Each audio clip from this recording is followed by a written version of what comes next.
On y va, on y va.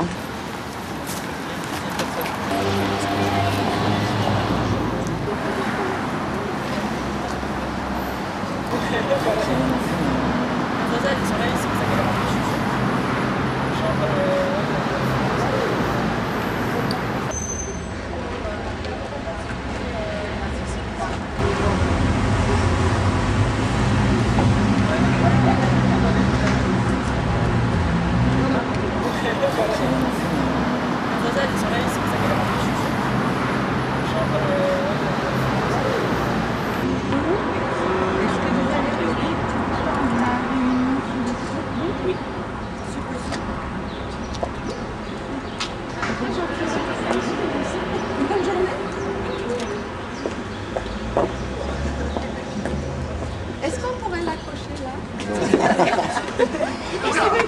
C'est partagé.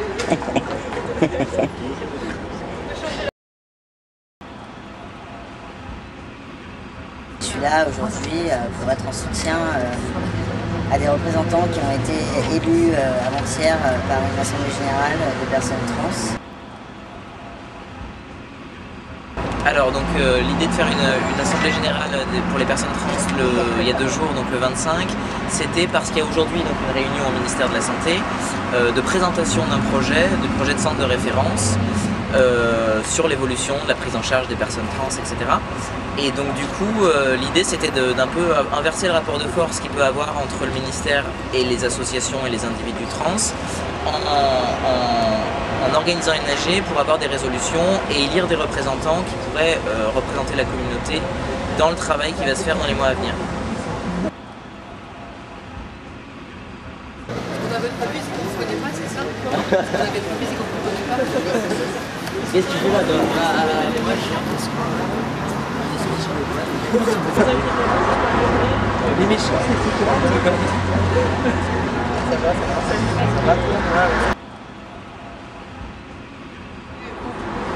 C'est une goutte d'eau. Ils ne donnent pas. Imaginez-vous. On ne sait même pas qu'est-ce qu'on va faire ici.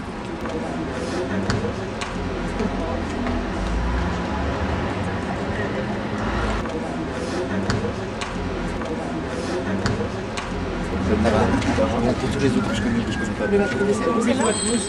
Bonjour, bon courage.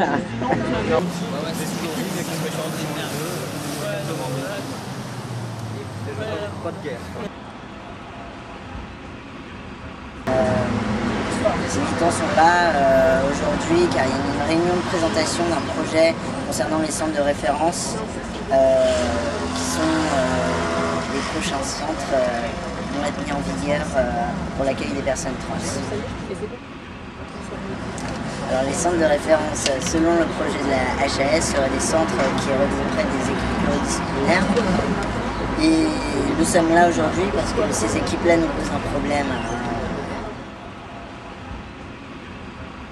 Oui, nous sommes contre le projet tel qu'il est présenté par le ministère et par le projet de la HAS, car tous les critères qui sont présentés dans ce projet ne nous conviennent absolument pas. C'est même un retour en arrière de l'avancée de la dépsychiatrisation et de l'autonomisation des personnes trans. Le risque, c'est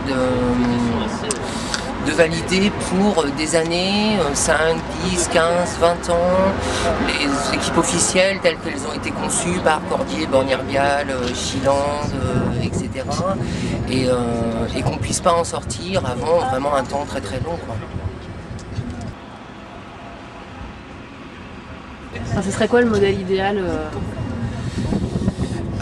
Ce qui a été voté à l'AG, qui est la déclaration d'intention, je ne sais plus comment c'est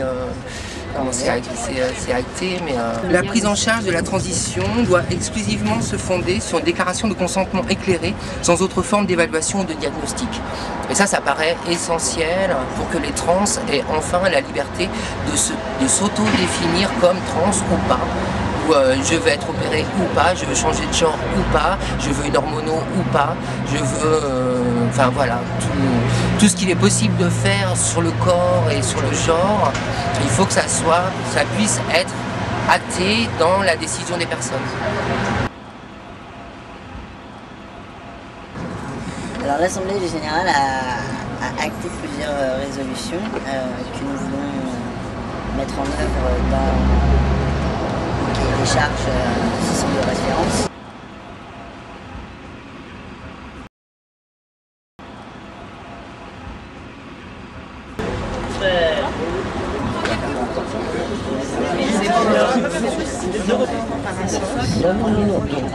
C'était important qu'on soit présent parce que justement, en fait, ils ont fait une rapide présentation de ce qui de plus détaillé de ce qu'on avait sur la feuille de l'AG, quoi, quelles allaient être les différentes échéances et les étapes. Et après, ils nous ont laissé poser toutes les questions qu'on voulait sur la mise en place, de comment ça allait se passer et voilà, sur quel point clé ça allait se jouer. Et celui sur lequel on a plus ou moins cerné qu'il y avait un problème, c'est sur la constitution du comité qui va établir la mise en place des centres de référence, dans lequel le ministre nous a dit que très exceptionnellement, là où d'habitude les représentants des associatifs n'avaient qu'une seule place au sein de la douzaine de personnes qui constituent le comité, cette fois on en aurait 2, mais sans oublier de nous signaler qu'autour, les 10 autres personnes qui représentent les institutionnels, la santé, etc., seraient désignées par le ministère.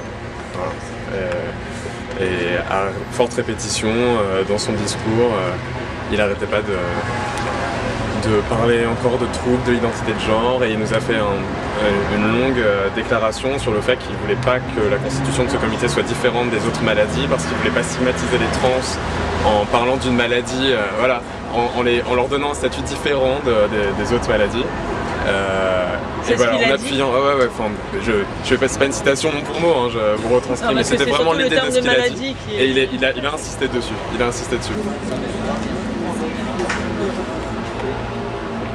C'est excellent. Ça tourne là? Ah ouais? La personne d'autre qui est pour ça? Ah, bouge pas. Allez, Lorraine? Là. Avec la clope parce qu'on est contre la loi Evra.